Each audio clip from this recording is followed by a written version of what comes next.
അപ്പൊ guys happy new year.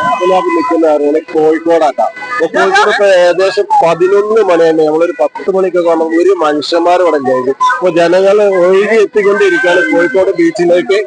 അതായത് ഇപ്പൊ നല്ല തിരക്കാണ്. അത് ഒരു 12 മണിയാകുമ്പോൾ ഇവിടെ ജനങ്ങൾ മണ്ണിട്ടാ പോയില്ല. അങ്ങനത്തെ ജനങ്ങളായിരിക്കും. ഫസ്റ്റ് അവിടെ വന്ന ടൈം നല്ല ടെൻഷനായിട്ട് ആൾക്കാരൊന്നും ജനങ്ങളൊക്കെ ഒഴുകി എത്തിക്കൊണ്ടിരിക്കുകയാണ്. അപ്പൊ നമുക്ക് വിശേഷങ്ങളെ പോകാം.